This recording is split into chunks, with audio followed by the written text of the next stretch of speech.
이야기를 사랑하는 여러분, 안녕하세요. 따뜻한 이야기 코너에 오신 것을 환영합니다. 이곳은 진심을 담아 이야기를 들려드리는 공간입니다. 편안한 마음으로 감동과 반전이 가득한 특별한 이야기를 즐겨주세요. 준비되셨다면 좋아요를 눌러주시고 알림 설정도 켜신 뒤 지금부터 이야기를 시작하겠습니다. 마른 장작이 꺾이는 듯한 끔찍한 파여름이 정적을 찢었다. 목덜미가 뜯겨나간 틈으로 솟구친 선혈이 허공에 흩뿌려지며 타오르는 횃불 위로 붉은 빛처럼 쏟아져 내렸다. 피범벅이 된 관아 마당 한가운데 집채만한 호랑이가 서 있었다. 놈의 거대한 아가리는 방금 전까지 고을 사람들을 호령하던 형암의 머리통을 단단히 물고 있었다. 황금빛으로 타오르는 맹수의 눈동자가 좌중을 압도했고 겁에 질린 군졸들의 거친 숨소리만이 공포에 질린 밤 공기를 채웠다. 상운 샨준이라 불리는 놈의 덩치는 실로 기괴할 정도로 거대하여 달빛마저 그 그림자에 먹혀버린 듯했다. 털 가죽 아래서 꿈틀거리는 근육은 바위처럼 단단해 보였고 내뱉는 숨결마다 짙은 피비린내와 야수의 노린내가 진동했다. 놈을 포위한 군졸들은 창과 활을 들고 있었으나 누구 하나 감히 발을 떼지 못했다.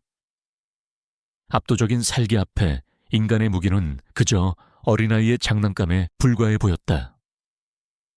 다리가 후들거려 제자리에 주저앉지 않은 것이 기적일 따름이었다. 형암의 축 늘어진 몸뚱이는 넝마 조각처럼 처참했다. 권세를 과시하려 입었던 화려한 비단 관복은 갈기갈기 찢겨 붉게 물들었고 허공을 휘젓던 손은 이제 힘없이 땅을 향해 늘어져 있었다. 놈의 송곳니가 다치는 그 짧은 순간 부하 권력은 허망하게 바스러졌다. 비명조차 지르지 못하고 숨이 끊어진 형암의 모습은 자연의 포악한 힘 앞에서 인간이 얼마나 나약한 존재인지를 뼈저리게 보여주고 있었다. 그것은 단순한 죽음이 아니라 산신이 내리는 천벌과도 같았다. 그 살육의 현장. 범의 코앞에는 칠성이 쓰러져 있었다. 온몸이 오랏줄에 묶인 채 모진 고문으로 피멍이 든 노포수였지만 그의 눈빛만은 형형하게 살아빛났다. 코를 찌르는 혈향 속에서도 그는 놈의 냄새를 분별해냈다. 잊으려야 잊을 수 없는 그 익숙한 냄새. 칠성은 다가올 운명을 예감한 듯 땡기 입술을 깨물었다. 두려움보다는 깊은 슬픔이 그의 가슴을 짓눌렀다. 기어이 사달이 나고야 말았다는 탄식이 속으로 삼켜졌다. 그때 새파랗게 질린 어린 군졸 하나가 덜덜 떨리는 손으로 활시위를 당겼다. 식은땀이 비오듯 흐르는 그의 손가락은 금방이라도 팽팽한 시위를 놓칠 듯 위태로웠다. 만약 저 화살이 날아간다면 놈의 야성을 자극하여 이곳에 있는 모두가 몰살당할 것이 자명했다. 칠성은 본능적으로 몸을 일으키려 했으나 밧줄이 그의 살을 파고들 뿐이었다. 시간이 멈춘 듯한 긴장감 속에서 칠성의 눈이 커졌다. 멈춰라, 쏘지 마라, 절대 쏘면 안 된다. 칠성의 고함이 벼락처럼 터져 나왔다. 쉰 목소리였으나 그 안에 담긴 기백은 늙은 호랑이의 포효와 닮아 있었다. 그 섯을 퍼런 일갈에 놀란 군졸이 흠칫하며 화를 내렸다. 주위의 시선이 일제히 칠성에게 쏠렸다. 죽음을 목전에 둔 죄인이 자신들을 죽이러 온 맹수를 보호하려 들다니 모두가 그의 정신이 나갔다고 생각하는 찰나였다. 칠성의 외침은 짐승에게도 닿았다. 형암의 시신을 문 채 범이 천천히 고개를 돌렸다. 칠성을 향해 돌아선 그 거대한 머리통에서 뿜어져 나오는 위압감은 숨통을 조여왔다. 등불처럼 빛나는 황금빛 눈동자가 칠성의 눈을 똑바로 응시했다. 그 시선이 마주친 순간 주위의 소음은 모두 사라지고 오직 둘만의 교감이 이어졌다. 그것은 포식자가 먹잇감을 보는 눈이 아니었다. 그 눈동자 깊은 곳에는 태고의 신비와 함께 인간은 감히 헤아릴 수 없는 깊은 비애가 서려 있었다. 칠성은 피하지 않고 그 눈을 바라보았다. 지난날의 인연, 그리고 인간들의 끝없는 탐욕이 빚어낸 이 비극에 대해 그는 눈빛으로 사죄했다. 미안하다. 내 힘이 부족하여 너를 지키지 못했구나. 칠성의 진심 어린 회한이 놈에게 전해지기를 간절히 바랄 뿐이었다. 주변의 공기는 의구심으로 무겁게 가라앉았다. 어찌하여 굶주린 짐승이 가장 가까이 있는 무방비한 노인을 공격하지 않는가. 놈의 목구멍에서 그르렁거리는 낮은 울음소리가 새어나왔다. 그것은 땅을 울리는 지진처럼 미세하게, 그러나 확실하게 사람들의 발바닥을 타고 올라와 공포를 심었다. 그것은 단순한 위협이 아니라 칠성에게 보내는 모종의 신호였다. 투둑 둔탁한 소리와 함께 범이 입에 물고 있던 시체를 바닥에 뱉어냈다. 마치 더러운 것을 뱉어내듯 경멸이 담긴 몸짓이었다. 지식여진 형암의 시신이 흙바닥에 나뒹굴었고 놈의 입가에서 흐른 피가 땅을 적셨다. 놈은 배를 채우기 위해 살생을 한 것이 아니었다. 짓밟힌 자존심과 잃어버린 혈육에 대한 분노, 그것만이 놈을 이곳으로 이끌었음을 증명하는 행동이었다. 칠성은 마른 침을 삼켰다. 놈이 자신을 알아보았음이 분명했다.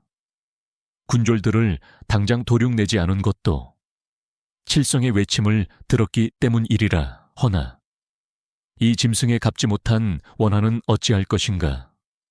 칠성의 가슴 한 구석이 욱신거려 왔다. 놈이 베풀어준 자비가 오히려 더 큰 재앙의 씨앗이 될 수도 있음을 칠성은 직감적으로 느끼고 있었다. 범이 천천히 칠성에게 다가왔다.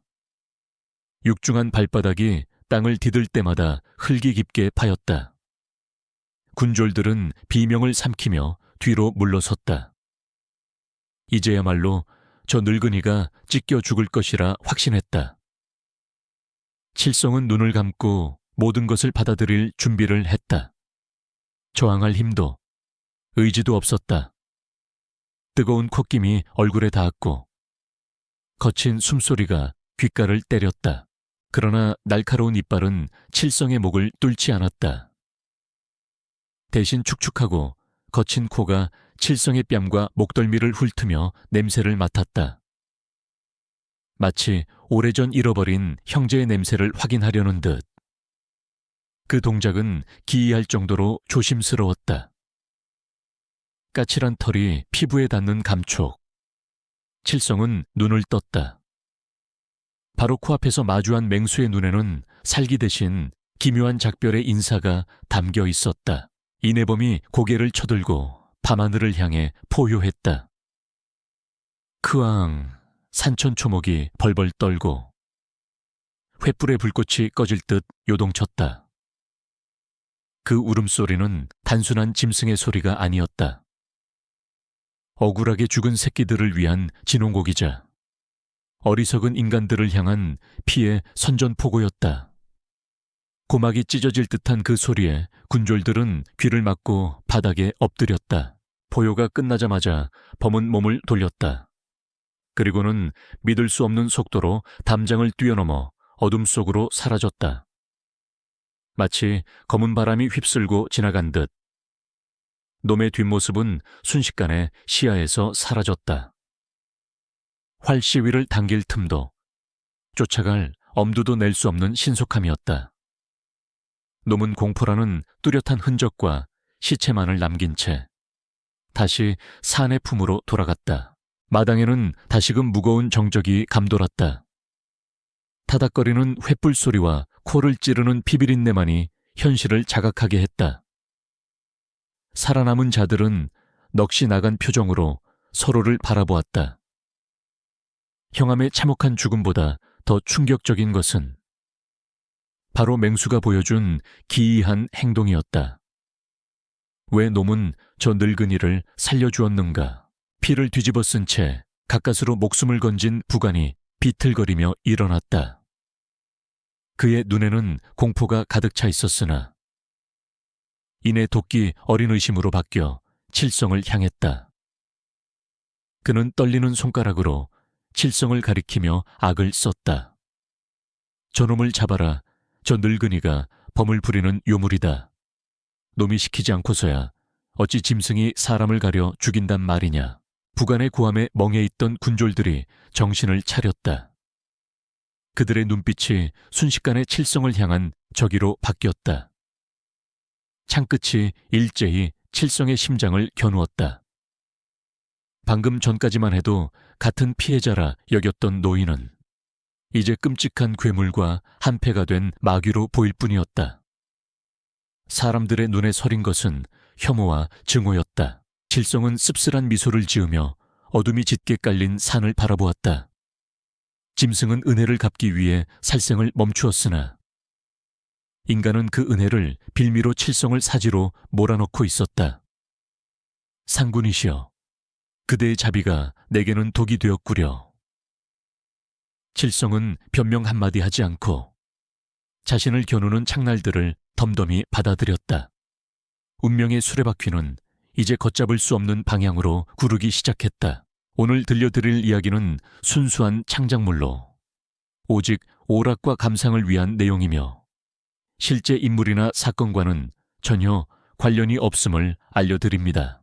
비극의 씨앗은 칠성이 형장에 서기 석 달 전 늦가을의 차가운 서리가 산자락을 덮을 무렵에 잉태되었다. 칠성은 마을 어기 외딴 오두막에서 근근히 목숨을 부지하고 있었다. 지붕은 썩어 비가 새고 벽은 틈이 벌어져 황소바람이 드나들었으나 칠성에게는 이 초라한 거처가 유일한 안식처였다. 한때는 귀신 잡는 명사수라 불리며 이름을 떨쳤던 그였지만 이제는 세월의 무게를 이기지 못한 그저 힘없는 늙은이일 뿐이었다. 벽에 걸린 낡은 활만이 그의 찬란했던 과거를 증명하고 있었다. 마을 사람들은 칠성을 이빨 빠진 늙은 호랑이라 부르며 뒤에서 수군거렸다. 산을 타는 솜씨는 여전했으나 돈이 되는 사냥감은 거들떠 보지도 않고 10만이들의 길잡이 요청도 매몰차게 거절했기 때문이었다. 그들은 칠성이 노망이 났거나 산신령의 노여움을 사서 겁을 집어먹은 것이라 비웃었다. 칠성이 아들과 단둘이 굶주림을 견디면서도 고집을 꺾지 않는 이유를 속물적인 그들은 결코 이해할 수 없었다. 허나 칠성이 화를 놓은 것은 비겁함 때문이 아니었다. 평생 산과 더불어 살며 깨달은 자연의 이치 때문이었다. 무분별한 남획으로 산이 신음하고 있음을 그는 누구보다 잘 알고 있었다. 새끼 벤 짐승이나 멸종위기의 약초는 건드리지 않는 것이 사냥꾼의 불문율이거늘 돈도 고른 외지인들과 사냥꾼들은 닥치는 대로 산을 파헤쳤다. 칠성은 그 탐욕의 대열에 동참하기를 거부하고 스스로 가난을 택한 것이었다. 그날도 칠성은 끼니를 때울 토끼 몇 마리나 잡을 요량으로 산에 올랐다. 낙엽 밟는 소리조차 죽이며 익숙한 짐승길을 걷던 그의 귀에 심상치 않은 소리가 들려왔다. 바람 소리도 물소리도 아니었다. 그것은 고통에 찬 그러나 긍지를 잃지 않으려는 짐승의 억눌린 신음이었다. 칠성의 감각이 곤두섰다. 평범한 짐승의 소리가 아니었다. 그는 본능적으로 발걸음을 옮겼다. 소리를 따라 도착한 곳은 인적이 드문 깊은 골짜기. 가시덤불이 우거진 험지였다. 그리고 그곳에서 칠성은 숨을 멈췄다. 덤불 속에 웅크리고 있는 것은 다름 아닌 상운 샨준. 거대한 백호였다. 놈의 오른쪽 앞발은 무시무시한 톱니가 달린 무소에 덫에 물려 있었다. 밀렵꾼들이 곰을 잡기 위해 몰래 설치해둔 불법 덫이었다. 붉은 피가 털을 적시고 바닥을 흥건히 적시고 있었다. 덫에 걸린 지 꽤 시간이 흐른 듯 범은 지쳐 보였다. 하지만 칠성과 눈이 마주치는 순간 놈은 마지막 힘을 짜내어 으르렁거렸다. 그 소리는 골짜기를 울릴 만큼 웅장했으나 쇳소리가 섞인 고통이 묻어 있었다. 칠성은 그 자리에 얼어붙었다. 저 가죽 한 장이면 칠성과 아들은 평생 떵떵거리고 살 수 있었다. 아니, 굳이 죽이지 않고 마을에 알리기만 해도 엄청난 포상금을 받을 터였다. 순간적인 갈등이 칠성의 뇌리를 스쳤다. 그러나 칠성은 화를 내려놓았다. 놈의 눈빛 때문이었다. 살기를 띠고 있었지만 그 깊은 곳에는 살려달라는, 살고 싶다는 간절한 생의 의지가 타오르고 있었다. 그것은 덫에 걸려 발버둥 치던 자신의 지난날과 닮아 있었다. 가난과 멸시라는 덫. 칠성은 주머니에서 낡은 단검을 꺼냈다. 범이 더욱 사납게 포효하며 몸부림쳤다. 칠성은 천천히, 아주 천천히 무릎을 꿇고 앉았다. 진정하거라. 내 너를 해하려는 것이 아니다. 칠성은 짐승의 언어로 말하듯 낮고 부드럽게 속삭였다. 그는 무기를 멀리 던져버리고 빈 두 손을 들어 보였다. 목숨을 건 도박이었다. 만약 범이 그를 공격한다면 뼈도 추리지 못할 것이다. 하지만 칠성은 산의 영물을 믿기로 했다. 그는 땀으로 젖은 손을 떨며 조금씩 놈에게 다가갔다. 범은 칠성의 행동을 주시했다.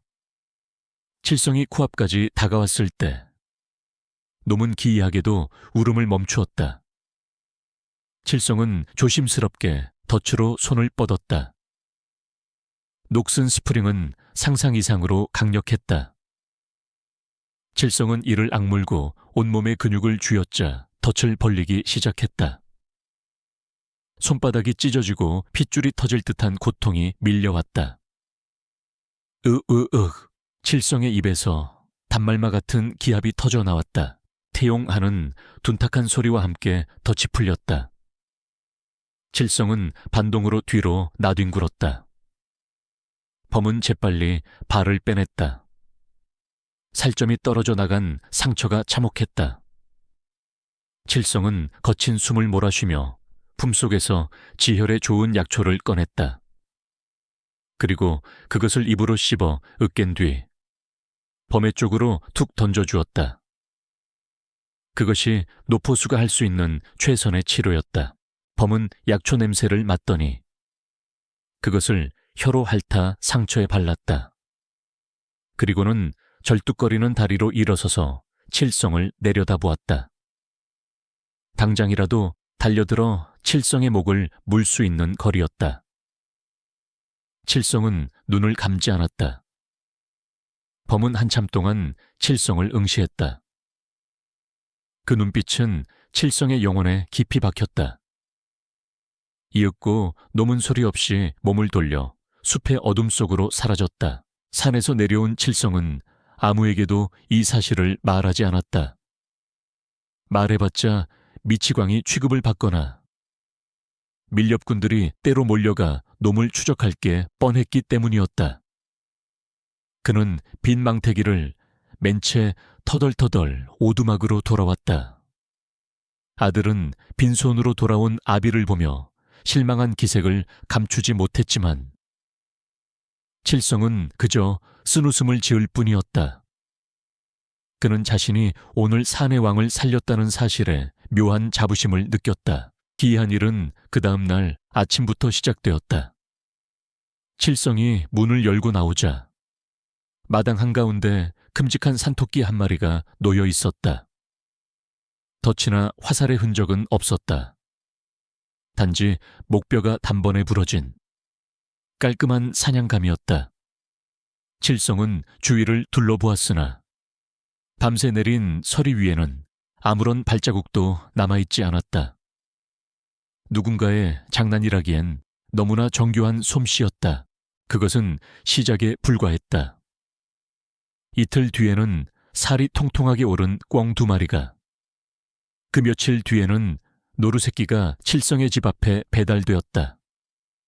칠성은 전율했다. 이것은 우연이 아니었다. 그 백호였다. 짐승이 인간의 은혜를 잊지 않고 보훈을 하고 있는 것이었다. 칠성은 고기들을 보며 기쁨보다는 두려움을 느꼈다.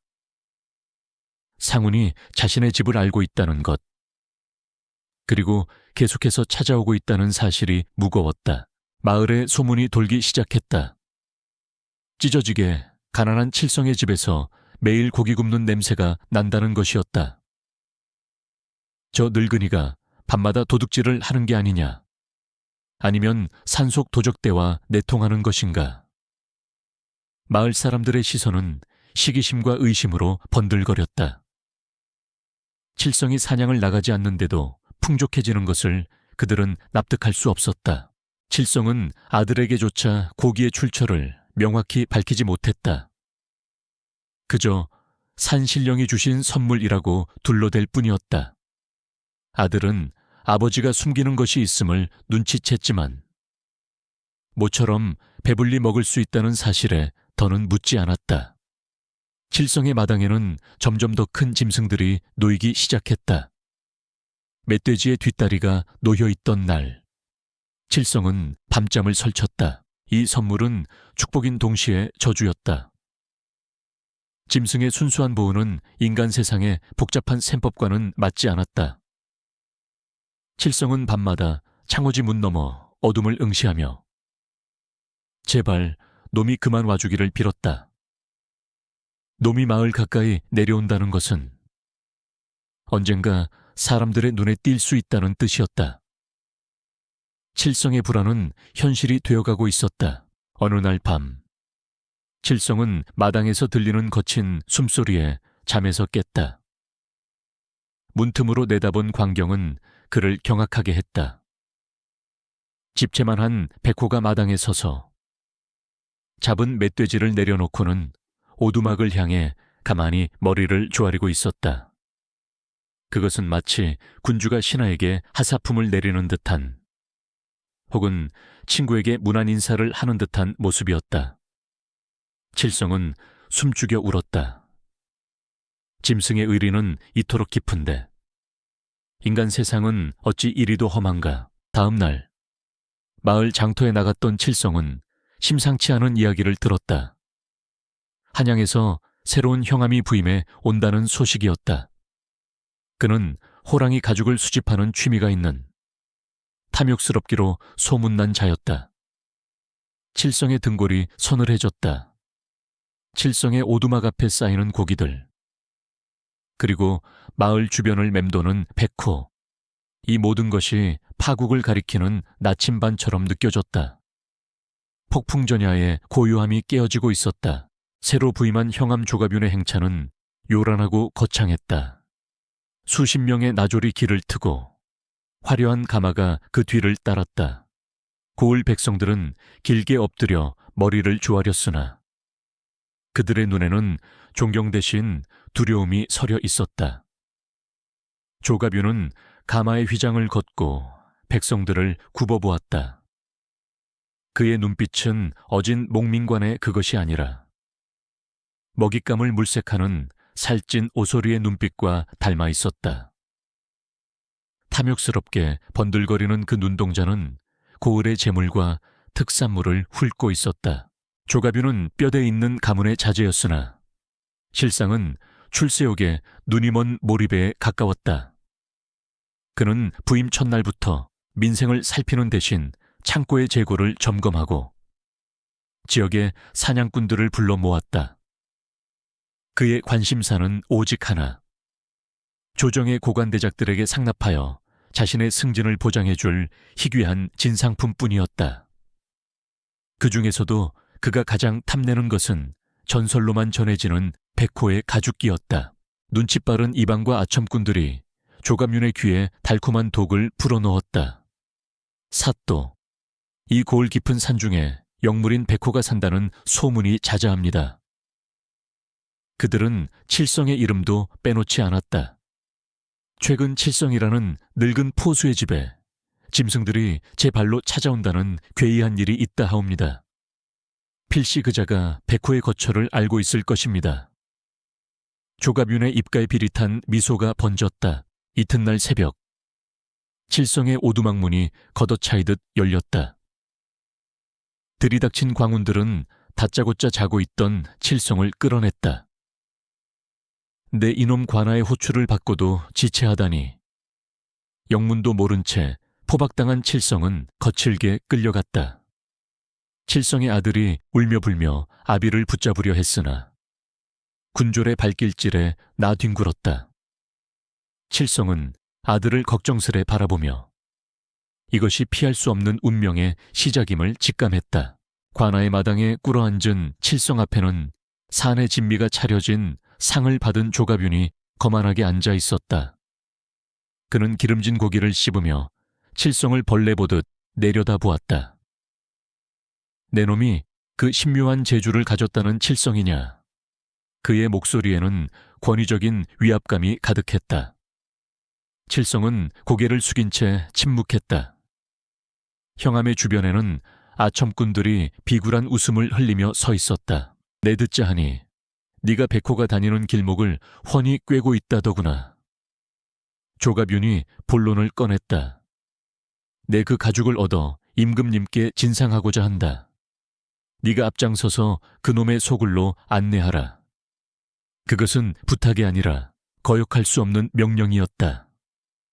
마당의 도열한 군졸들이 창을 쿵쿵 찍으며 위협적인 분위기를 조성했다. 칠성은 천천히 고개를 들어 조갑윤을 마주보았다. 사또, 통촉하여 주시옵소서. 그 짐승은 단순한 범이 아니오라. 이 산을 지키는 상운 샨준입니다. 함부로 그 피를 보면 고을에 큰 재앙이 닥칠 것입니다. 칠성의 목소리는 떨리지 않았다. 그는 백호를 짐승이라 부르는 것조차 불경스럽게 여겼다. 그에게 백호는 생명의 은인이자 경애의 대상이었다.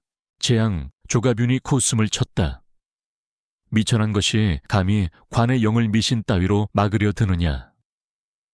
내 놈이 그 가죽을 독차지하여 팔아먹으려는 수작임을 모를 줄 아느냐. 조갑윤은 칠성의 경고를 탐욕의 눈먼 핑계로 치부했다. 그에게 자연의 섭리나 영물에 대한 경외심 따위는 존재하지 않았다. 오로지 자신의 욕망을 채울 도구만이 존재할 뿐이었다. 조갑윤은 당근을 꺼내 들었다. 금화가 가득 든 주머니를 칠성의 발치에 던졌다. 짤랑거리는 소리가 마당에 울렸다. 성공만 한다면 내 놈의 팔자를 고쳐주마. 평생 만져보지도 못할 큰돈이다. 늙은 몸으로 산을 타는 고생도 이것으로 끝낼 수 있다. 회유와 협박이 교묘하게 섞인 제안이었다. 칠성은 돈주머니를 거들떠보지도 않았다. 청금을 주셔도 못합니다. 사람에게도 도리가 있듯 산 사람에게도 지켜야 할 법도가 있는 법입니다. 제 목을 치신다 해도 그 길은 안내할 수 없습니다. 칠성의 단호한 거절에 좌중이 술렁거렸다. 감히 형암의 면전에서. 그것도 금덩이를 앞에 두고 거절하는 자는 없었다. 조갑윤의 표정이 싸늘하게 굳었다. 자존심에 상처를 입은 권력자의 분노는 무서웠다. 내 놈이 정령 죽고 싶은 개로구나. 여봐라, 저 늙은이의 입에서 비명이 나올 때까지 쳐라. 그의 명령이 떨어지자마자 형틀에 묶인 칠성의 등 위로 몽둥이가 떨어졌다. 둔탁한 타격음이 마당을 채웠다. 살이 터지고 피가 튀었지만 칠성은 비명을 지르지 않았다. 이를 악물고 신음조차 삼켰다. 고통 속에서도 칠성의 머릿속에는 덫에 걸려 신음하던 백호의 눈빛만이 떠올랐다. 짐승도 은혜를 아는데 사람이 짐승을 팔아먹을 수는 없었다. 칠성의 침묵이 길어질수록 조갑윤의 화는 더욱 치밀어 올랐다. 그때 관아 밖에서 소란이 일었다. 아버지를 놔주시오. 칠성의 아들이 포졸들의 제지를 뚫고 마당으로 뛰어들었다. 피투성이가 된 아비를 본 아들은 오열하며 형틀에 매달렸다.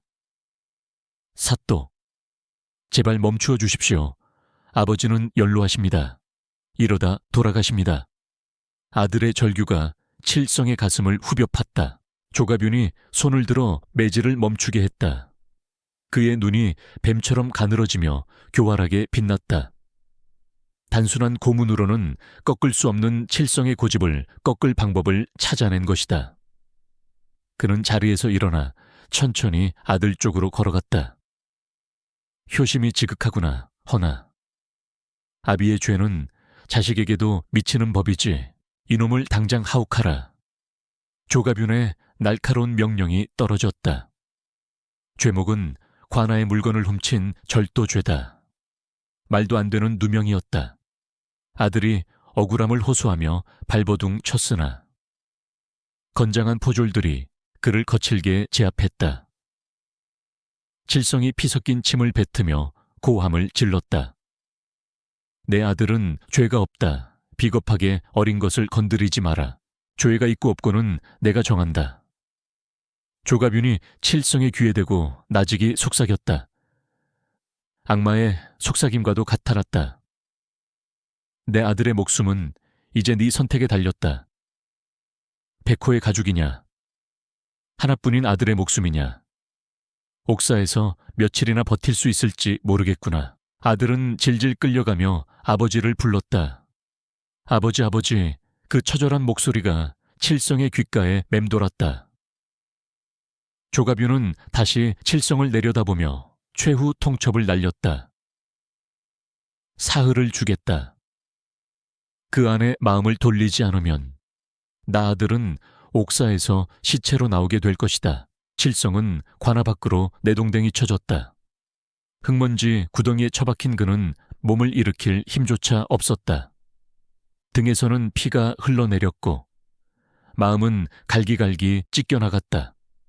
하늘은 무심하게도 맑았고 멀리 보이는 산봉우리는 칠성을 내려다보고 있었다.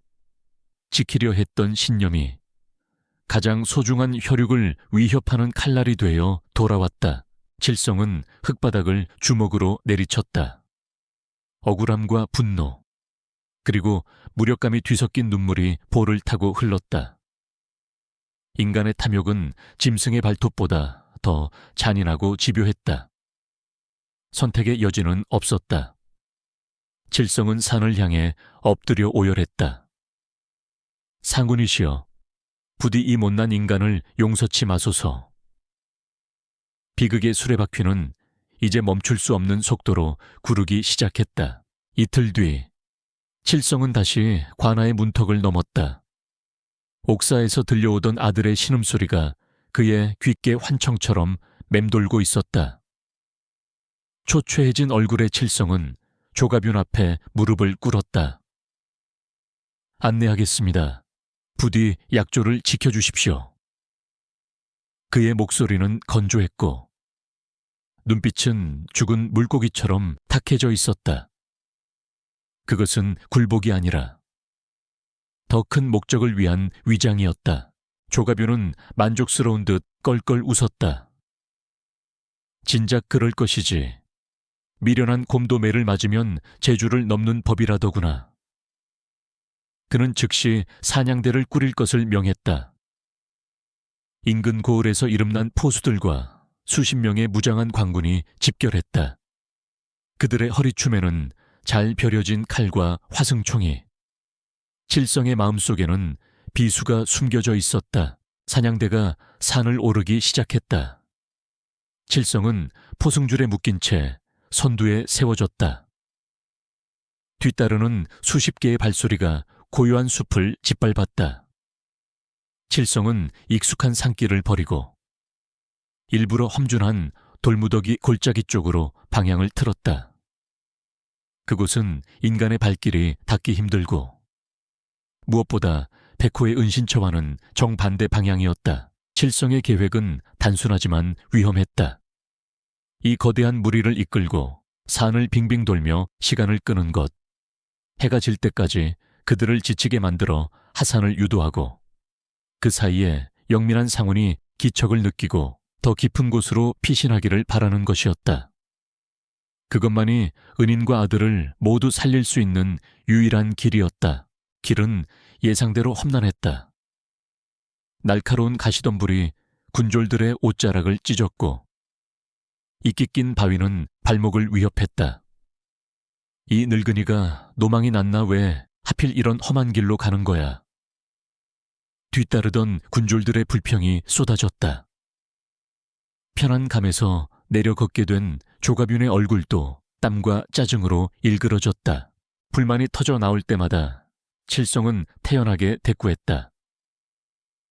영물은 본래 사람의 발길이 닿지 않는 험지에 숨는 법입니다. 편한 길을 원하신다면 장터로나 가시지요. 그의 말에는 뼈가 있었으나 칠성은 짐짓 굽신거리는 신용을 하며 의심을 피했다. 그는 스스로 바보가 되기를 자처했다.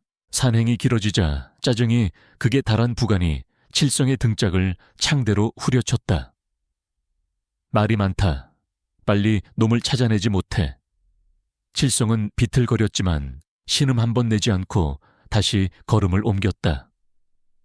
찢어진 집신 사이로 피가 배어 나왔으나 그는 멈추지 않았다. 그의 침묵은 무능함으로 비쳤고, 군졸들은 그를 길도 모르는 멍청한 늙은이라 조롱하며 멸시했다. 해가 중천에 떴을 무렵 사냥대는 지칠 대로 지쳐 있었다. 숨이 턱 끝까지 차오른 조가뷴이 결국 주저앉으며 소리쳤다. 잠깐 쉬었다 가자. 내 다리가 끊어질 것 같구나. 그는 물을 들이키며 칠성을 쏘아보았다. 이 산을 샅샅이 뒤진 것 같은데 똥파리 한 마리 안 보이는구나. 내 놈이 우릴 속이는 건 아니겠지. 칠성은 바닥에 머리를 조아렸다. 소인이 어찌 감히 삿도를 능멸하겠습니까? 상훈이 워낙 신출귀몰하여 흔적을 찾기가 쉽지 않습니다. 조금만 더 깊이 들어가면 놈의 영역입니다. 그는 비굴한 웃음을 흘리며 그들의 분노를 받아냈다. 평생을 산의 주인으로 살아온 그가 사기꾼 취급을 받으며 자존심을 짓밟히고 있었다. 하지만 백호를 살릴 수만 있다면 이따위 모욕쯤은 아무것도 아니었다. 그러나 조가뷴이 고용한 타지의 베테랑 사냥꾼들은 호락호락하지 않았다. 그중 하나가 칠성을 노려보며 의혹을 제기했다. 삿도, 이상합니다. 바람의 방향이나 지세를 보아하니 이쪽은 짐승이 다니는 길목이 아닙니다. 늙은 포수가 우릴 엉뚱한 곳으로 몰고 다니는 것 같습니다. 칠성의 심장이 덜컥 내려앉았다. 그는 애써 태연한 척하며 반박했다. 자네가 이 산을 나보다 잘 아는가? 백호는 바람을 거슬러 움직이는 영물일세. 얕은 지식으로 떠들지 말게.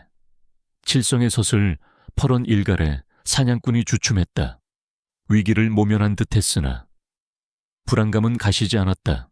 잠시 휴식을 취하던 중 숲 안쪽으로 볼일을 보러 갔던 군졸 하나가 다급한 비명을 질렀다.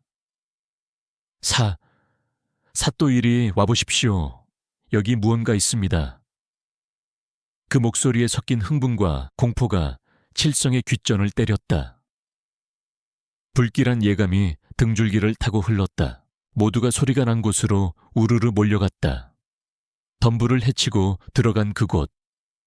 질척한 진을 구덩이 위에 선명한 자국이 남아있었다. 그것은 어른 머리통만 한 크기에 거대한 호랑이 발자국이었다. 무엇보다 끔찍한 것은 흙탕물이 아직 차에 가라앉지 않았다는 점이었다. 놈이 방금 이곳을 지나갔다는 명백한 증거였다. 찾았다, 백호다, 사냥꾼들이 환호했다. 조가뷴의 눈이 번들거렸다. 그러나 칠성의 얼굴은 흙빛으로 변했다. 발자국은 칠성이 안내하던 방향과 정반대. 즉, 칠성이 그토록 숨기려 했던 검은 바위굴 쪽으로 이어져 있었다. 시간을 벌려던 칠성의 계획이 얄궂게도 놈의 흔적과 마주치며 산산조각 난 것이다. 베테랑 사냥꾼이 발자국을 살피더니 칠성을 향해 삿대질을 했다. 이 늙은이가 거짓말을 했소. 놈은 이쪽으로 갔소. 우리가 온 길은 정반대였단 말이오. 거짓이 탄로 나는 순간이었다. 군졸들의 시선이 일제히 칠성에게 꽂혔다. 그 눈빛들은 굶주린 늑대떼처럼 살벌했다. 조가뵐이 씩씩거리며 칠성에게 다가왔다. 내 이놈 감히 내 앞에서 자머리를 굴려. 짝 칠성의 고개가 사정없이 돌아갔다. 입안이 터져 비릿한 피맛이 퍼졌다. 조가뵐는 분이 풀리지 않는지 넘어진 칠성을 발로 걷어찼다. 이 늙은 여우 같은 놈을 끌고 가라. 앞장 세워라. 이번에도 허튼 짓을 하면 그 자리에서 목을 베겠다. 칠성은 흑투성이가 된 차에 억지로 일으켜 세워졌다. 뺨이 부어오르고 온몸이 욱신거렸지만 육체의 고통보다 더 큰 절망이 그를 덮쳤다. 그의 희생과 인내는 물거품이 되었다. 이제 사냥대는 정확히 놈의 숨통을 조여가고 있었다. 칠성은 흐릿해지는 눈으로 산 정상을 바라보았다. 도망가거라. 제발 멀리 도망가거라. 그의 간절한 기도는 닿을 수 있을까? 새하얀 눈 위에 찍힌 선명한 발자국은 죽음으로 향하는 이정표였다. 사냥대는 흥분에 들떠 속도를 높였다. 칠성은 짐짝처럼 끌려가면서도 필사적으로 머리를 굴렸으나 이미 엎질러진 물이었다. 칠성의 발목을 잡는 덤불과 가시는 더 이상 시간을 벌어주지 못했다. 사냥꾼들의 눈은 탐욕으로 번들거렸고 그들의 거친 숨소리는 산의 고요를 난폭하게 찢어 발겼다. 마침내 사냥대는 검은 바위굴 앞에 당도했다. 깎아지른 절벽 아래 마치 괴수의 아가리처럼 입을 벌린 굴이 보였다. 그곳에서는 칠성이 그토록 숨기려 했던 짙은 짐승의 노린내가 풍겨나왔다. 바람을 타고 전해지는 냄새는 확실히 백호의 것이었다. 조가뵐는 쾌재를 부르며 손을 들어 군졸들에게 신호를 보냈다. 순식간에 포위망이 형성되었다. 수십 개의 총구가 굴 입구를 겨냥했고 궁수들은 시위를 팽팽하게 당겼다. 숲은 숨막히는 긴장감에 휩싸였다. 새 한 마리 날지 않는 정적 속에서 모두가 굴 안에서 튀어나올 거대한 그림자를 기다렸다. 하지만 어둠 속에서는 그 어떤 움직임도 감지되지 않았다. 비어있는 것 아닙니까? 한참을 기다려도 반응이 없자 사냥꾼 중 하나가 조바심을 내며 물었다. 돌을 던져보아도 메아리만 되돌아올 뿐이었다. 조가뵐의 미간이 찌푸려졌다. 그는 인내심이 부족한 위인이었다. 시간 낭비다. 놈이 안에 있든 없든 확실한 방법이 있지. 그의 입가에 잔인한 미소가 걸렸다. 불을 질러라. 연기를 피워 놈을 밖으로 끄집어내라. 만약 나오지 않는다면 안에서 구워 죽여도 상관없다. 조가뵐의 명령은 단호하고 냉혹했다. 그것은 사냥이 아니라 학살을 예고하는 말이었다. 군졸들은 지체 없이 주위의 마른 나뭇가지와 솔방울을 긁어모으기 시작했다. 칠성의 안색이 흑빛으로 변했다. 그는 이 시기가 호랑이의 산랑임을 알고 있었다. 어미가 보이지 않는다면 굴 안에는 젖먹이 새끼들만 남아있을 가능성이 높았다. 안 됩니다. 멈추시오. 안에 새끼들이 있을지도 모릅니다. 칠성이 목이 터져라 고함을 질렀다. 새끼를 죽이는 건 산의 법도를 거스르는 짓이오. 그래선 안 됩니다. 천벌을 받을 것입니다. 칠성은 포승줄이 살을 파고들 정도로 거세게 몸부림쳤다.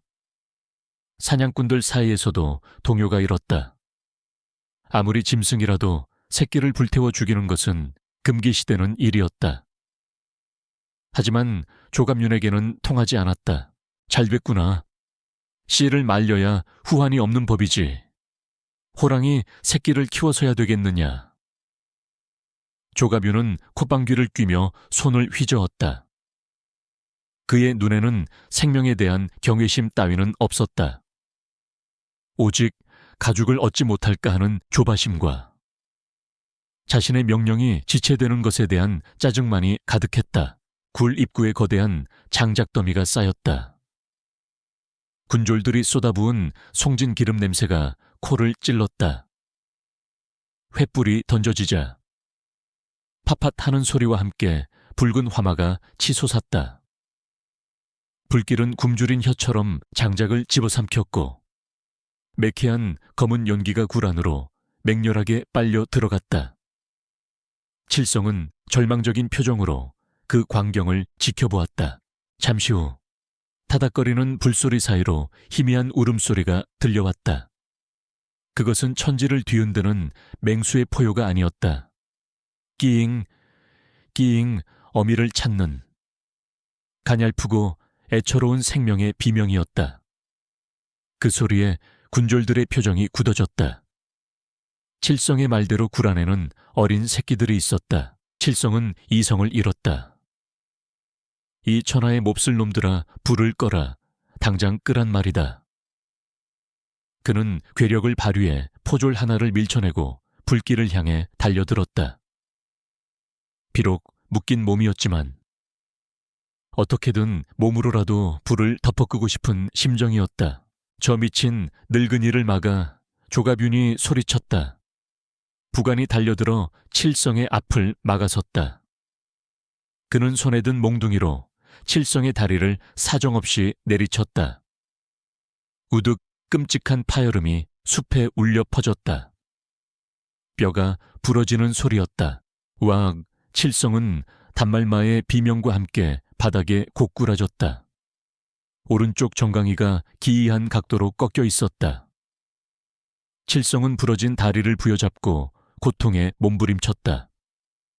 그러나 육체의 고통보다 더 끔찍한 것은 굴 안에서 들려오는 비명소리가 점점 잦아들고 있다는 사실이었다. 영희는 굴을 가득 채웠고 고열은 바위조차 녹일 기세였다. 가냘픈 울음소리는 이내 끊어졌다. 타닥거리는 불길 소리만이 정적을 메웠다. 생명이 한 줌의 재로 변해버린 순간이었다. 칠성은 땅을 치며 오열했다. 내가 죄인이다. 불길이 잦아들고 연기가 걷히자 병사들이 젖은 천으로 입을 막고 굴 안을 살폈다. 예상대로 어미는 없었다. 대신 숫덩이처럼 검게 그을린 고양이만 한 크기의 작은 사체 두 구가 발견되었다. 형체를 알아볼 수 없을 정도로 처참한 몰골이었다. 조갑윤은 실망한 기색을 감추지 않았다. 쳇, 어미는 어디 가고 피라미들만 있었구나. 그는 발끝으로 타다 만새끼의 사체를 툭 건드렸다. 가죽도 못쓰게 되었군. 재수 없는 것들. 그는 생명의 죽음을 아쉬워하는 것이 아니라 상품 가치가 없어진 것을 안타까워했다. 그때였다.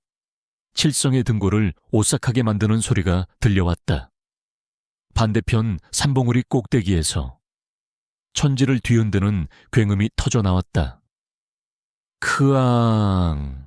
그것은 단순한 울음이 아니었다. 뼈와 살을 분리할 듯한 살기와 하늘을 찢을 듯한 비통함이 담긴 절규였다. 모두가 얼어붙었다.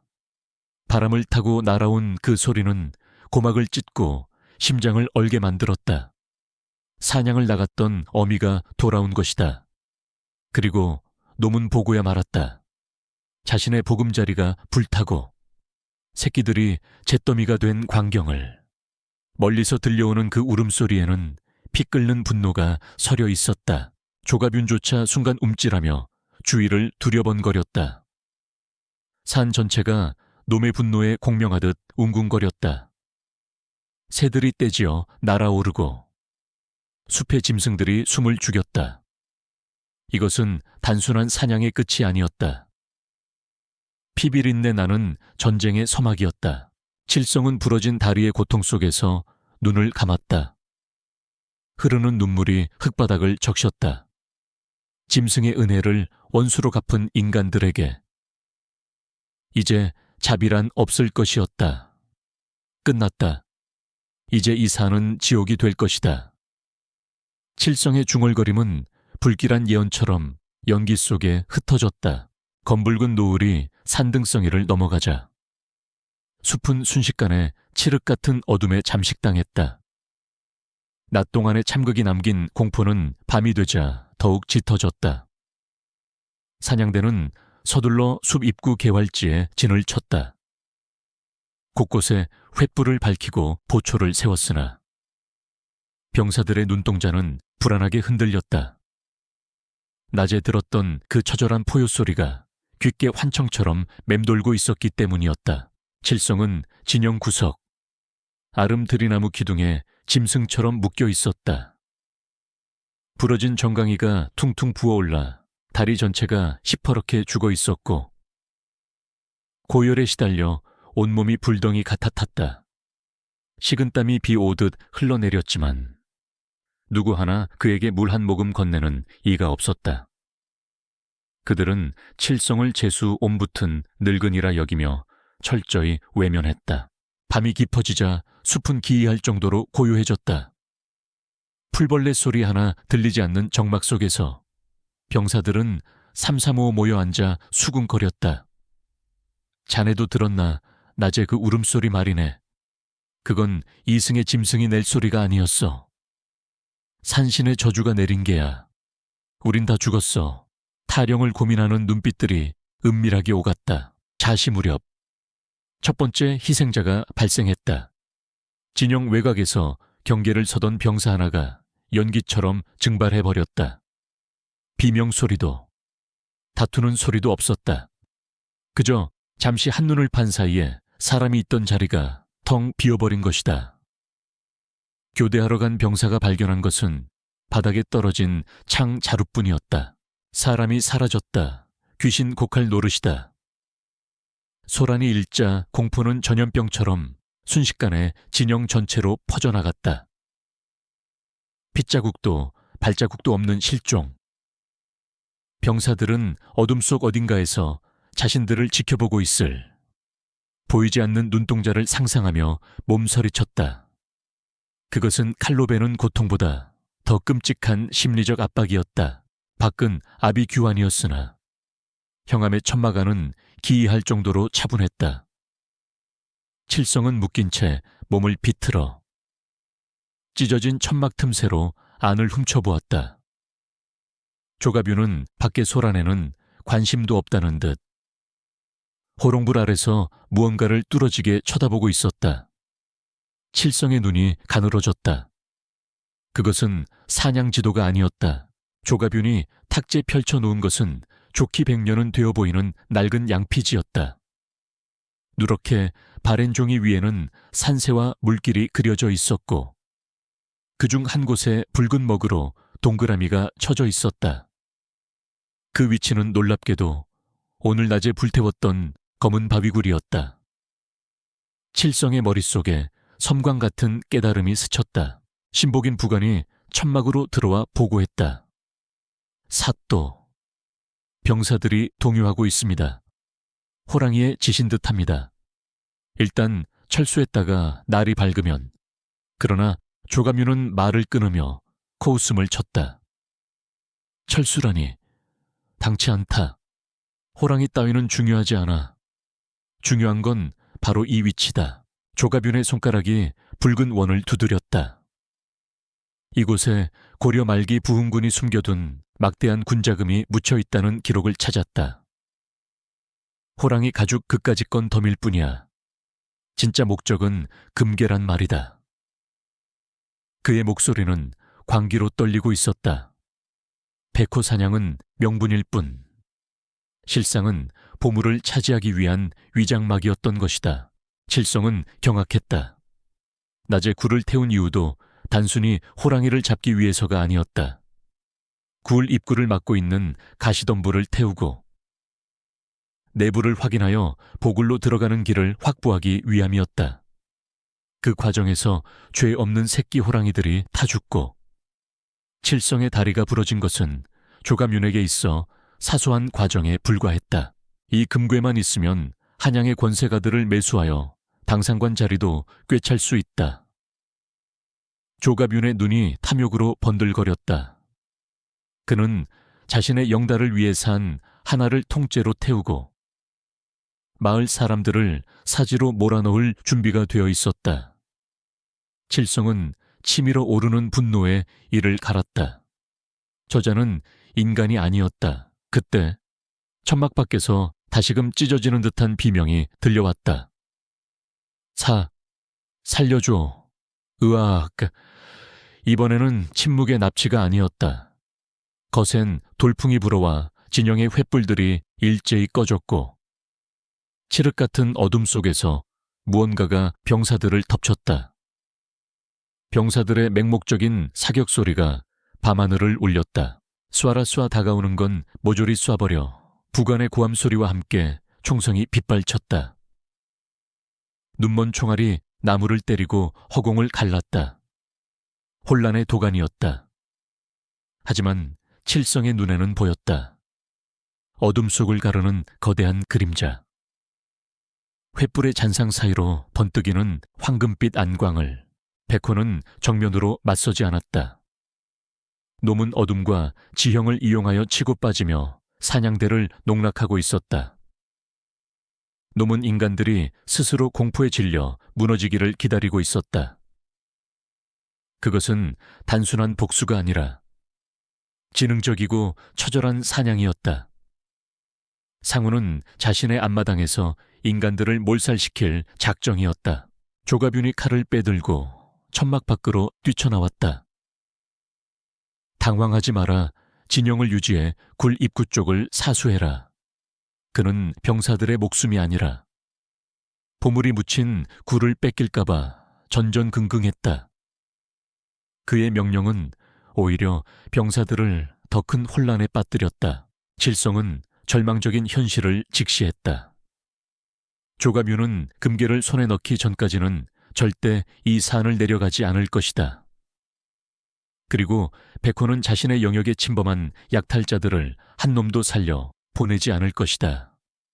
이 대치 상황이 계속된다면 결국 사냥대뿐만 아니라 산 아래 마을까지 놈의 분노에 휩쓸려 잿더미가 될 것이 자명했다. 모든 비극의 원흉은 조가뷴의 끝없는 탐욕이었다. 그리고 그 탐욕을 멈출 수 있는 것은 이제 칠성뿐이었다. 칠성은 부러진 다리의 끔찍한 고통을 참아내며 거친 나무 껍질에 밧줄을 비비기 시작했다.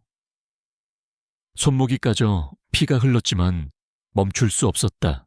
나의 손으로 결자해지해야 한다. 칠성의 눈빛이 어둠 속에서 결연하게 빛났다.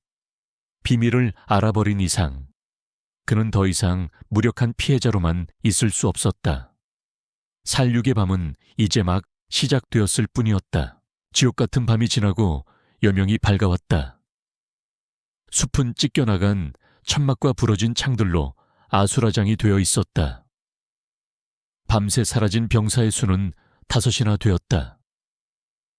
살아남은 자들의 눈에는 생기가 없었고 공포에 질린 탈영병들이 속출했다. 그러나 조가뷴은 철수를 거부했다. 그는 광기에 사로잡혀 있었다. 내 금괴를 찾기 전에는 한 발자국도 못 나간다 도망치는 놈은 즉시 목을 베겠다. 그때 산 아래 마을에서 파발이 헐떡이며 도착했다. 사또 큰일 났습니다. 어젯밤 백호가 마을에도 나타났습니다. 조가뷴은 흠칫 놀랐으나 파발에 이어진 마을은 의외였다. 헌데 기이하게도 민가는 건드리지 않고 관아의 식량 창고와 마구간만 부수고 사라졌습니다. 백성들은 다친 사람이 없습니다. 나무 뒤에 묶여 그 보고를 듣던 칠성은 전율했다.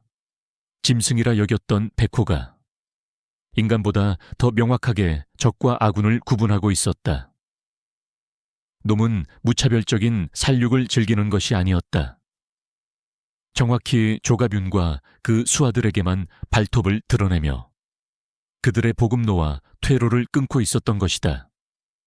그것은 영물다운 섬뜩한 지능이었다. 나어 이상 지체할 수 없다. 칠성은 결단을 내렸다. 혼란스러운 틈을 타. 그는 밤새 바위에 갈아 헐거워진 포승주를 풀었다. 감시병들은 파발의 보고에 정신이 팔려 칠성 따위는 안중에도 없었다. 칠성은 부러진 다리에 나뭇가지를 대고 칡넝쿨로 단단히 동여맸다. 살이 찢어지는 고통이 밀려왔지만 이를 악물고 참아냈다. 칠성은 도망치지 않았다. 오히려 산 아래가 아닌 호랑이가 숨어있는 숲 깊은 곳을 향해 몸을 움직였다. 절뚝거리는 걸음으로 가시덤불을 헤치고 비탈을 올랐다. 죽으러 가는 것이 아니었다. 이 미친 살육극을 끝내기 위해 그는 호랑이와의 담판을 선택한 것이다. 사냥꾼의 본능이 그를 이끌었다. 한참을 기어올라 칠성은 마침내 시야가 탁 트인 절벽 위에 섰다. 바람이 거세게 불어와 칠성의 헝클어진 머리카락을 날렸다. 그는 거친 숨을 고르고 손을 입가에 모았다. 그리고 젊은 시절 산을 호령할 때 쓰던 동료를 부르는 길고 날카로운 휘파람 소리를 냈다.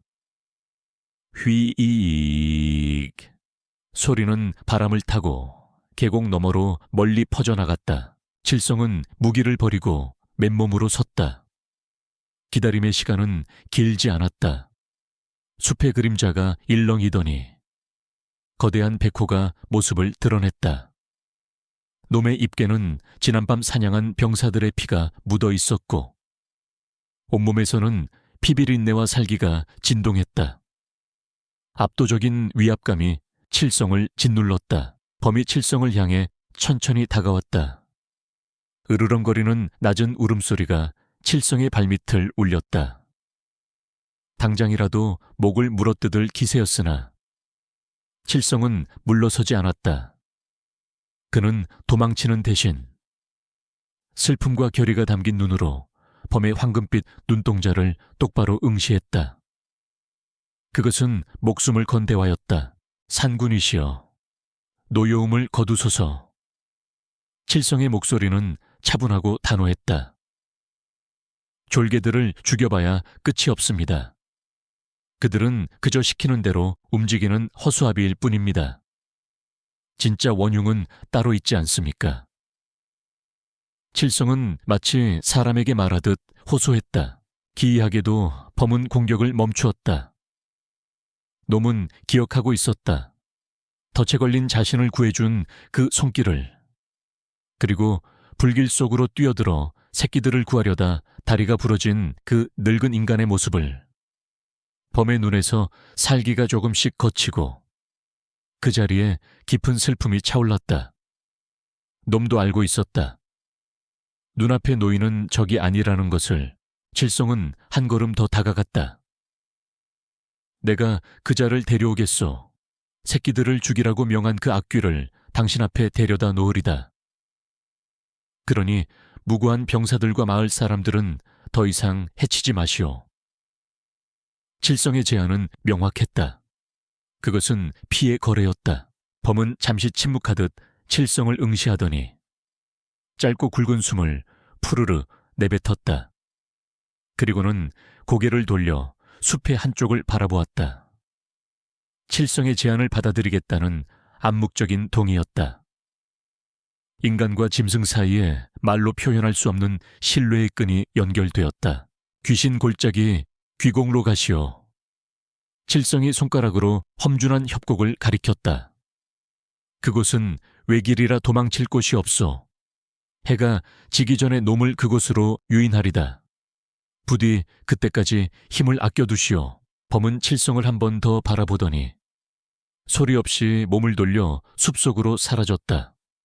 바람처럼 나타났다 바람처럼 사라진 상훈의 뒷모습을 보며 칠성은 그 자리에 주저앉았다. 긴장이 풀리자 부러진 다리의 고통이 쓰나미처럼 밀려왔다. 하지만 그의 눈빛은 그 어느 때보다 맑고 강렬했다. 칠성은 다시 진영 쪽으로 몸을 돌렸다. 절뚝거리며 내려가는 그의 뒷모습에서는 더 이상 무기력한 노인의 모습이 보이지 않았다. 그는 이제 사냥꾼이었다. 세상에서 가장 위험하고 교활한 사냥감. 조가뷴을 잡기 위한 덫을 놓으러 가는 길이었다. 진영 근처에 다다르자 칠성은 일부러 큰 소리를 내며 넘어졌다. 거기 누구냐? 보초병들이 달려와 그를 에워쌌다. 이 늙은이가 도망치려다 잡혔습니다. 병사들이 욕설을 퍼부으며 그를 거칠게 끌고 갔다. 칠성은 고통스러운 척 비명을 질렀지만 속으로는 차가운 미소를 짓고 있었다. 조가뷴 앞에 끌려간 칠성은 짐짓 공포에 질린 표정으로 머리를 조아렸다. 조가뷴이 칼을 빼들고 칠성의 목을 겨누었다. 이 쥐새끼 같은 놈이 감히 도망을 쳐. 칠성은 떨리는 목소리로 그러나 또렷하게 말했다. 미끼를 던질 시간이었다. 사도사, 살려주십시오. 도망친 것이 아닙니다. 상훈이, 아니, 그 호랑이가 부상을 입고 숨어있는 굴을 발견하고 오는 길입니다. 칠성의 말에 조가뷴의 칼이 멈췄다. 뭐라, 부상을 입어? 예. 지난밤 총격에 다리를 다친 듯 했습니다. 놈은 지금 귀신 골짜기 깊은 곳에 숨어 있습니다. 그리고 칠성은 잠시 뜸을 들이다가 결정적인 한마디를 던졌다. 그 굴 안쪽에서 번쩍이는 금빛 물체들을 보았습니다. 조가뷴의 눈동자가 탐욕으로 활활 타올랐다. 칠성의 덫이 완벽하게 작동하기 시작했다. 귀신 골짜기로 향하는 길은 그 이름만큼이나 음산하고 험악했다. 양옆으로 깎아지른 듯한 절벽이 병풍처럼 둘러쳐져 있어 하늘은 그저 가느다란 틈새로만 보일 뿐이었다. 골짜기를 타고 흐르는 바람소리가 마치 귀신의 통곡소리처럼 들려와 등골을 오싹하게 만들었다. 병사들은 불안한 눈빛으로 주위를 두리번거렸으나 탐욕에 눈이 먼 조가뷴은 그저 재촉할 뿐이었다. 더 빨리 움직여라 해가 지기 전에 금괴를 찾아야 한다. 조가뷴은 감에서 내려 직접 앞장설 정도로 흥분해 있었다. 그의 머릿속에는 호랑이의 위협이나 지형의 위험성 따위는 존재하지 않았다. 오직 황금빛 환영만이 그의 이성을 마비시키고 있었다. 그는 자신이 제 발로 저승길로 들어서고 있음을 알지 못했다. 칠성은 묵묵히 선두에서 길을 안내했다. 부러진 다리가 썩어 들어가는 듯한 고통이 밀려왔지만 그의 정신은 칼날처럼 예리하게 곤두서 있었다. 그의 눈은 지형을 살피는 척하며 절벽 위에 은밀한 움직임을 쫓고 있었다. 이제 돌이킬 수 없었다. 이곳은 그와 조가뷴 그리고 백호의 운명이 결판날 최후의 무대였다. 마침내 일행은 골짜기의 가장 깊은 곳, 일명 가마솥이라 불리는 막다른 지형에 도착했다. 삼면이 수직 절벽으로 막혀 있고 입구마저 좁아 한번 들어오면 빠져나갈 수 없는 천연의 감옥이었다. 칠성이 걸음을 멈추자 뒤따르던 병사들도 웅성거하며 멈춰 섰다. 조가뷴이 헐떡이며 주위를 둘러보았다. 굴은 금괴는 어디 있느냐? 호랑이는 어디 있어? 그의 눈앞에 보이는 것은 거친 바위와 무성한 잡풀뿐. 황금이나 호랑이의 흔적은 보이지 않았다. 조가뷴의 얼굴이 붉게 달아올랐다. 이 늙은이가 또 우리를 속인 게냐? 칠성은 천천히 몸을 돌려 조가뷴을 마주보았다. 굽신거리던 비굴한 노인의 모습은 온데간데 없었다. 그의 눈빛은 서늘한 살기로 가득 차 있었다. 금괴는 없소. 하지만 당신이 치러야 할 핏값은 여기에 있어. 여기가 바로 당신의 무덤이오. 칠성의 목소리는 낮지만 단호하게 협곡을 울렸다. 뭐라, 이 미친 놈이 조가뷴이 칼을 뽑으려던 찰나. 칠성은 들고 있던 횃불을 마른 덤불 위로 힘껏 던졌다. 화르륵 불길이 신호탄처럼 솟아올랐다. 그것은 심판의 시작을 알리는 봉화였다. 지금이다. 칠성이 하늘을 향해 외쳤다. 순간 절벽 꼭대기에서 거대한 검은 그림자가 낙하했다. 천둥 같은 포효 소리가 협곡을 뒤흔들었고 집채만한 백호가 사냥대 한가운데로 떨어졌다. 쿵 땅이 울리고 흙먼지가 피어올랐다. 갑작스러운 습격에 병사들은 혼비백산하여 비명을 질렀다. 의학 호랑이다. 호랑이가 하늘에서 떨어졌다. 진영은 순식간에 무너졌다. 백호는 마치 춤을 추듯 병사들 사이를 누볐다. 놈의 앞발이 허공을 가를 때마다 병사들이 추풍 낙엽처럼 날아갔다. 하지만 놈은 도망치는 병사들을 굳이 쫓아 죽이지 않았다. 놈의 황금빛 눈동자는 오직 한 사람. 화려한 관복을 입고 공포에 질려있는 조가뷴에게 고정되어 있었다. 마가라 저놈을 죽여 총을 쏴.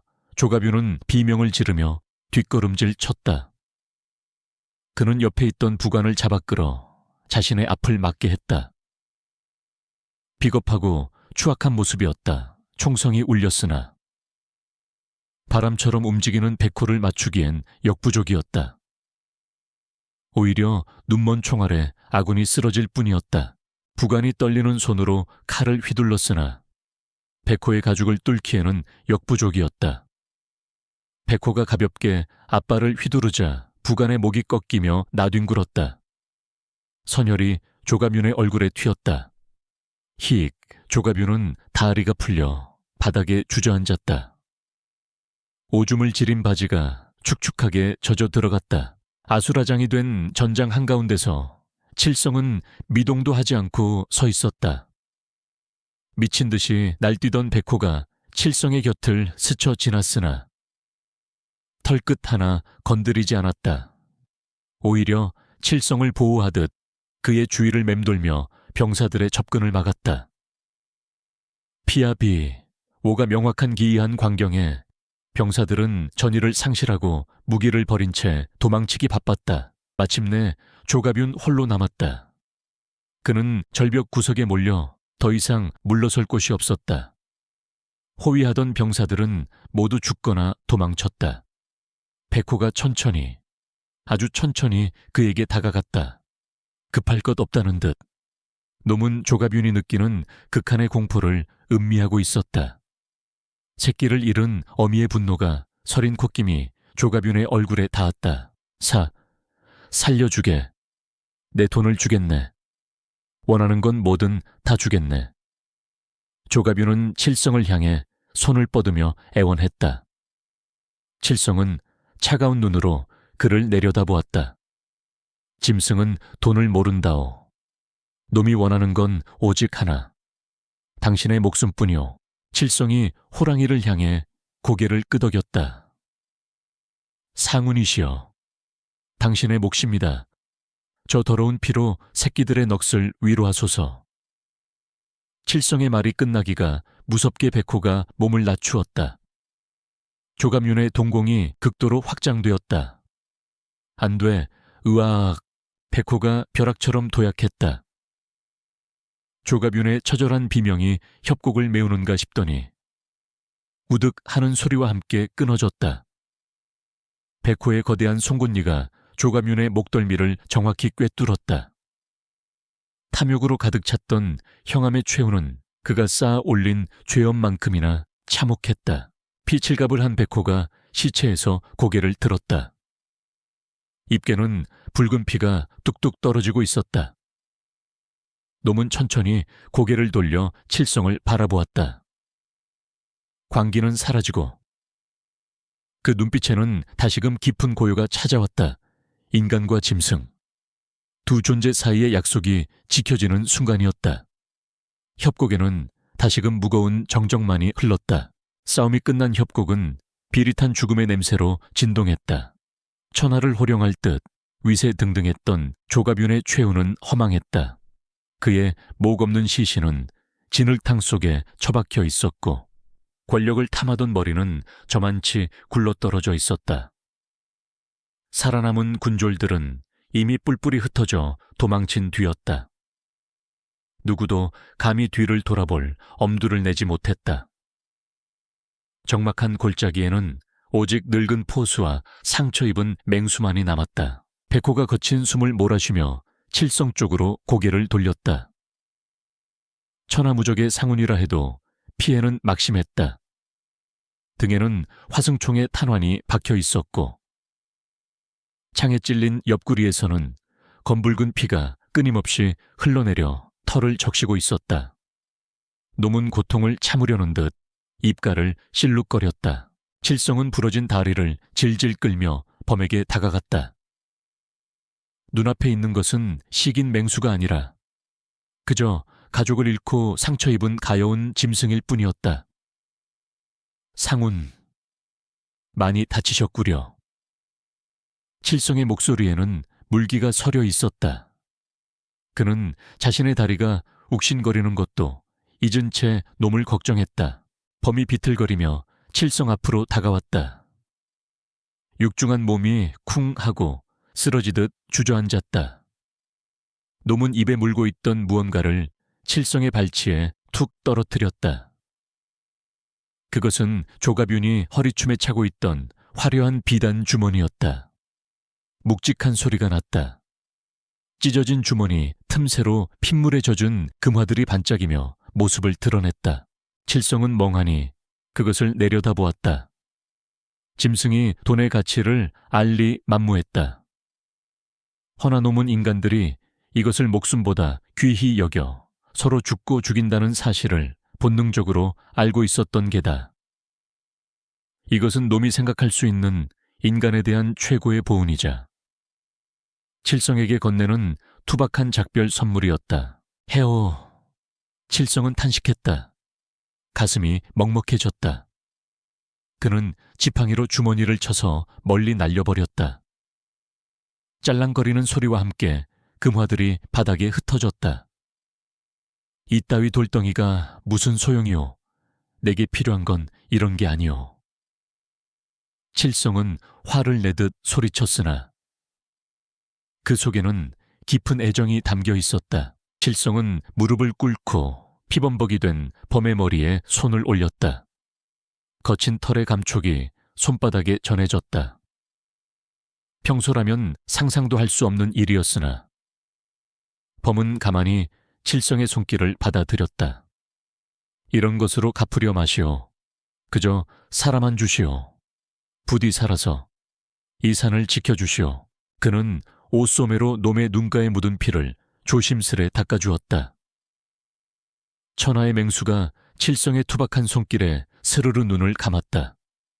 목구멍에서 골고롱 하는 마치 고양이 같은 낮은 울림이 새어나왔다.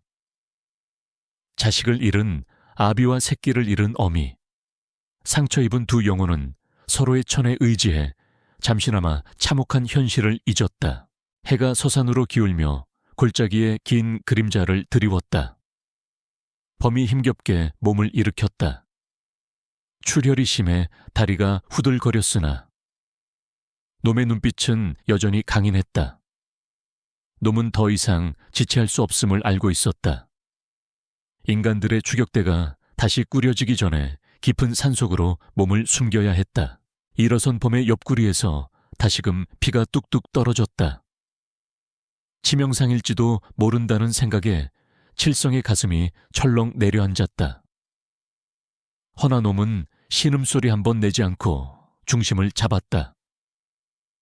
상운의 자존심이었다. 놈은 칠성을 한 번 깊이 바라보았다. 그 눈빛은 고맙다는 말보다 더 깊은 울림을 주었다. 범은 뒤를 돌아 절뚝거리는 걸음으로 숲을 향해 걸어갔다. 석양을 등지고 멀어지는 놈의 뒷모습은 고독하고 쓸쓸해 보였다.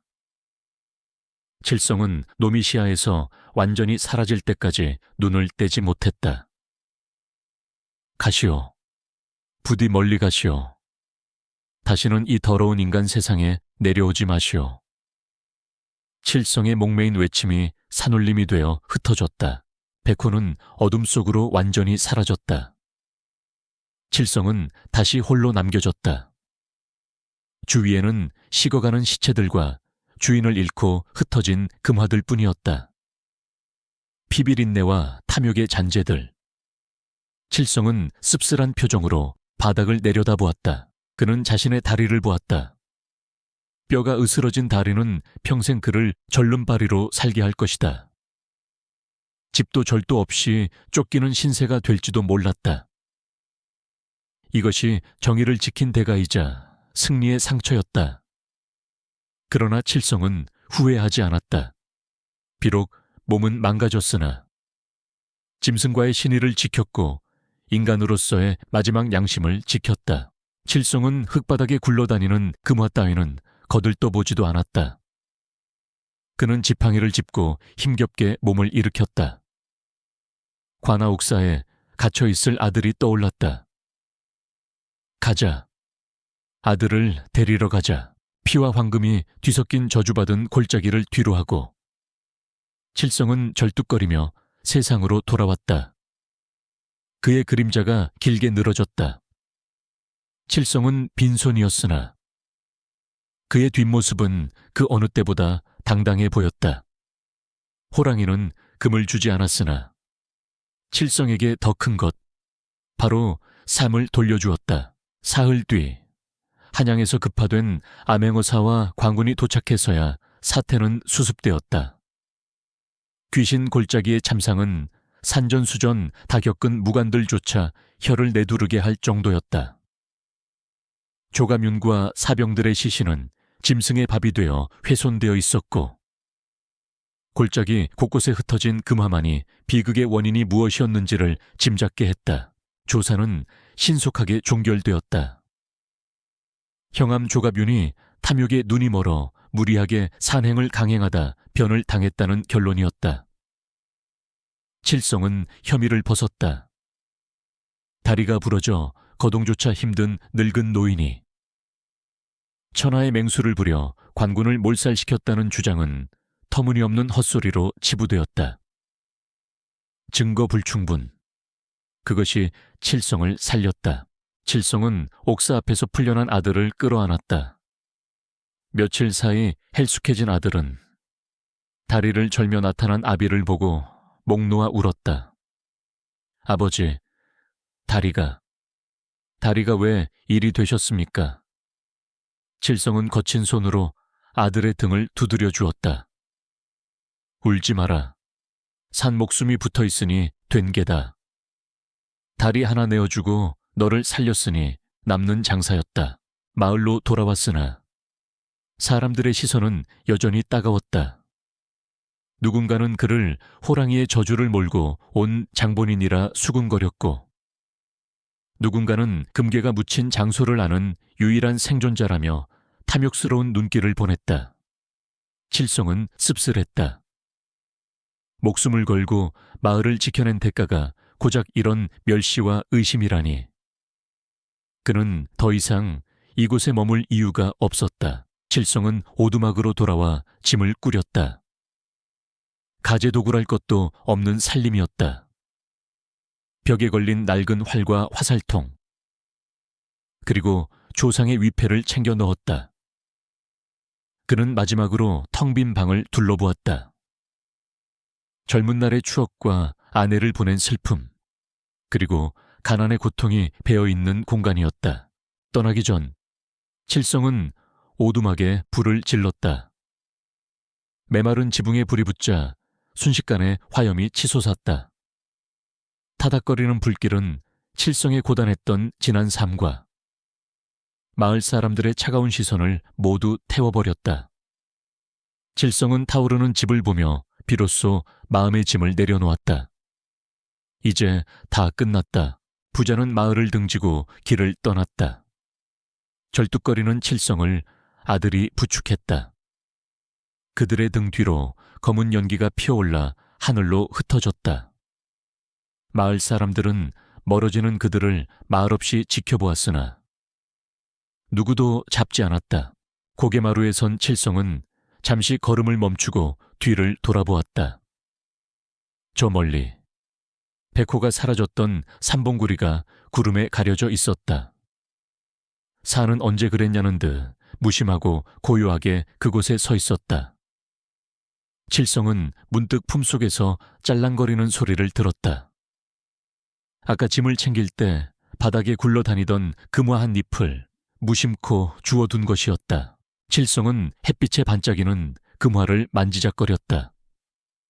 이 작은 쇠붙이 때문에 수많은 사람이 죽고 상운이 피를 흘렸다. 그는 미련 없이 팔을 휘둘러 금화를 절벽 아래로 던져버렸다. 황금은 허공을 가르며 깊은 심연 속으로 사라졌다. 재물은 화를 부를 뿐이다. 우리에게 필요한 건 밥 한 끼의 평온함이다. 아들이 조심스레 물었다. 아버지, 정말 상운을 보셨습니까? 그 짐승이 아버지를 알아보고 살려준 것입니까? 아들은 믿기지 않는다는 표정이었다. 칠성은 씁쓸하게 웃으며 아들의 어깨를 감쌌다. 살려준 것이 아니다. 그저 죽이지 않은 개지. 굶주린 맹수가 눈앞에 먹잇감을 보고도 배고픔을 참고 그냥 지나치는 것. 그것이 놈들이 할 수 있는 가장 큰 보은이자 인내다. 그는 잠시 말을 멈추고 산을 응시했다. 사람은 은혜를 입고도 욕심 때문에 원수로 갚지만 짐승은 적어도 은인에게 이빨을 드러내지는 않더구나. 그러니 세상 사람들이 짐승만도 못하다 욕하는 건 짐승에게 큰 신뢰가 되는 말이다. 가자.